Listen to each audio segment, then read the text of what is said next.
Les chauffeurs de VTC, les restaurants, les produits alimentaires, les locations de vacances, les élus, leurs élèves, tous aujourd'hui peuvent être évalués et notés par des professionnels comme par le citoyen lambda depuis son téléphone. Notre société est-elle devenue obsédée par les notes? C'est le hashtag de ce vendredi. Diane Berger, bonjour. Bonjour. Et beaucoup d'internautes sont inquiets face à ce phénomène. En effet, dans les réponses à notre hashtag, cette semaine, plusieurs citent Black Mirror, une série de science-fiction de Netflix. L'un de ces épisodes montre un univers dystopique où chacun note ses voisins en permanence. Selon leur score, les citoyens peuvent perdre ou recevoir des droits. Alors, nous n'en sommes pas à ce cas extrême en France aujourd'hui, même si, c'est vrai, dans certains secteurs, les notes sont devenues omniprésentes. Une dynamique permise par l'essor du numérique. Dans la restauration, par exemple, les étoiles des internautes sont devenues essentielles, plus parfois que celle des guides gastronomiques, selon Hubert Jean, le président de la branche restauration de l'UMI, l'Union des métiers et des industries de l'hôtellerie. 80% de la clientèle vient au restaurant par notoriété. Alors la notoriété, elle se construisait auparavant par la prestation, par le bouche à oreille. Et aujourd'hui, avec les acteurs du numérique, les choses ont particulièrement changé. Et on a des fois des restaurants qui sont mis en difficulté à cause de ça. Les avis des internautes font et défont maintenant la notoriété des restaurants. C'est aussi l'avis du chef Marc Vera. Malgré la perte d'une étoile au guide Michelin l'année dernière, la fréquentation de son établissement a augmenté. Son témoignage est à retrouver sur la page du hashtag Tous Notés sur notre site franceculture.fr. La notation, c'est aussi parfois une tentation en politique. En 2008, François Fillon rendait aux membres de son gouvernement une sorte de bulletin de notes de leur action. Et il y a 3 mois, plusieurs médias révélaient qu'Emmanuel Macron dispose d'une application qui évalue le travail de ses ministres sous la forme notamment de pourcentages. Une approche venue, selon le politologue Luc Rouban, des stratégies managériales.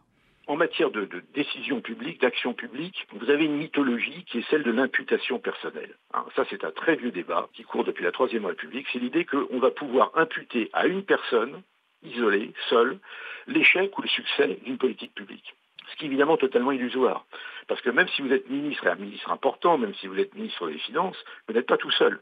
C'est-à-dire que chaque décision est prise à la suite de très nombreux arbitrages, de commissions, de compromis, de négociations, de toute une diplomatie interne et externe. Et deuxièmement, les critères d'évaluation sont fortement contestables.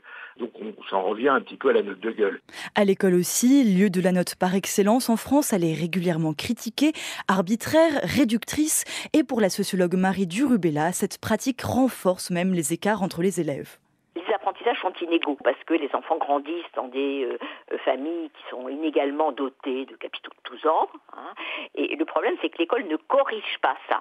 Donc quand on va mesurer les acquis des élèves, on va voir des inégalités entre les enfants dès les premières évaluations. Ce qu'on sait aussi, c'est que la notation en elle-même va plutôt rajouter des inégalités sociales, parce que quand on évalue quelqu'un, on se dit j'aime bien comme il marche, j'aime bien comme il parle, etc. C'est toujours un jugement un peu global. Et c'est souvent les enfants de milieux plus favorisés qui vont bénéficier de ce biais social qui est démontré depuis un certain temps. Alors pourquoi maintenir cet indicateur? Selon Jean-André Larère de la Fédération des conseils de parents d'élèves, sans doute parce que la société peine à développer d'autres outils.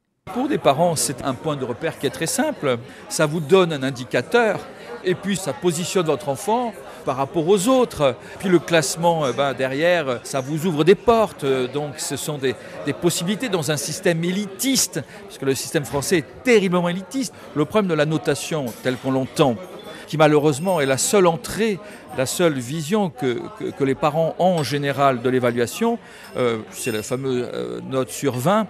Elle a un inconvénient majeur, c'est que lorsqu'un enfant se sent en difficulté, ça va le pousser à lâcher d'autant plus rapidement.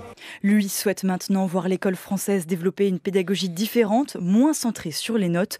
Et comme beaucoup de nos internautes, il s'interroge sur les conséquences de la notation dans les autres secteurs de la société.